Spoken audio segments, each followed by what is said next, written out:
ایک شخص حضور کے گھر میں مہمان آیا رات کے وقت میں، وہ کہنے لگا میں نے آپ کے گھر میں ہی قیام کرنا ہے۔ فرمایا ٹھیک ہے آ جاؤ۔ صحابہ کہتے ہیں جتنا بھی 4-5 بکریوں کا دودھ سارے اہل خانہ استعمال کرتے تھے، محبوب کا سارا گھرانہ وہ سارا کٹھا اکیلا ہی دودھ پی گیا، سارا جتنا کھانا تھا اکیلا ہی کھا گیا۔ رات کو اسے چارپائی پہ سلایا گیا تو کھا اتنا چکا تھا کہ اس کا پیشاب حضور کے بستر پر ہی نکل گیا۔ وہ جب آلودہ ہوا تو شرمندہ ہوا، اٹھ کے بھاگ گیا، کسی نے دیکھ لیا تو کیا بنے گا۔ کہتا ہے میں جب کنویں پہ گیا، جا کے میں نے غسل کیا، کپڑے دھوئے تو خیال آیا میری تو سونے کی انگوٹھی رہ گئی ہے وہاں۔ اب طبیعت اجازت نہیں دیتی تھی کہ وہاں لوگ کٹھے ہوں گے۔ وہ شخص کہتا ہے میں انگوٹھی سونے کی رہ گئی تو دل میں خیال یہ تھا کہ واپس جاؤں گا تو وہاں تو حالات ہی بڑے گڑبڑ ہوں گے، لوگ اکٹھے ہوں گے، شرمندگی ہوگی، میں پیشاب کر رہا ہوں بستر پہ، حال بڑا سخت ہوگا، اتنے لوگوں کا سامنا کیسے کروں گا۔ لیکن مجبوری تھی، انگوٹھی سونے کی تھی، بڑی قیمتی تھی۔ کہتے اس انگوٹھی کی مجبوری نے مجھے شرمندگی کا سامنا کرنے پہ مجبور کیا، اور جب میں آ کے حضور کے کمرے کے باہر کھڑا ہوا تو وہاں تو کوئی بھی نہیں تھا۔ اللہ کے رسول نے بالٹی میں پانی رکھا ہوا تھا اور میرے پیشاب پر پانی بہا رہے تھے۔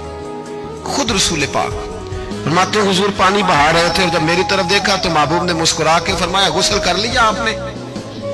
آپ کو تکلیف ہوئی، جب انسان کا معدہ کمزور ہو تو ایسی چیزیں ہو جاتی ہیں، فکر نہ کریں، بیٹھے میں ناشتہ لاتا ہوں۔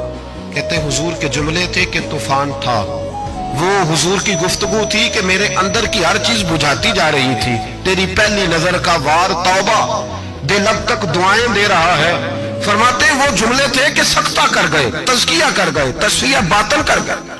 محبوب یہ کہہ کہ گزرنے لگے تو میں نے بازو تھام لیا، میں نے کہا محبوبہ میں زیادہ پڑھا لکھا تو نہیں، سیانا تو نہیں، زیادہ کھانے والا موٹا تازہ آدمی ہوں، حضور میں کوئی انالیسز نہیں کر سکتا، تجزیہ نگار نہیں، باریک نہیں، پر میرا موٹا دماغ بھی مان گیا ہے کہ آپ واقعی اللہ کے سچے رسول ہیں۔ میرا موٹا دماغ بھی مان گیا ہے کہ آپ واقعی اللہ کے۔ وہ گھر گیا اور قبیلے کے ایک بندے کے پاس گیا۔ حضرت انس بن مالک کہتے ہیں جب واپس آیا تو 500 آدمی ساتھ تھا۔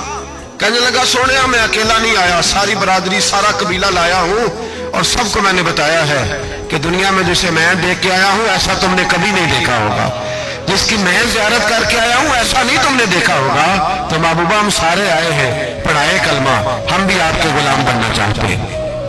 ہم شرمندہ کر کے بڑے راضی ہوتے ہیں، بڑے راضی، لوگ معافیاں مانگ رہے ہیں، منتیں کر رہے ہیں جناب غلطی ہو گئی تو ہوئی کیوں، میں تو ایسا ہوں، میں نے تو کبھی نہیں کی، میری مثال دیکھ لو، میں تو لوگ فوراً دلائل دیں گے۔ او بھائی کسی کو شرمندہ کر کے تجھے کیا ملے گا؟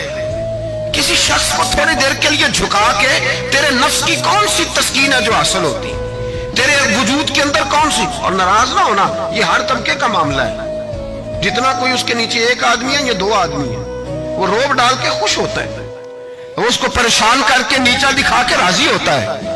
میرے رسول دنیا میں لوگوں کو نیچا دکھانے نہیں آئے، عزت عطا کرنے آئے، حضور بلندیاں دینے آئے، نبی پاک نے وقار دیا۔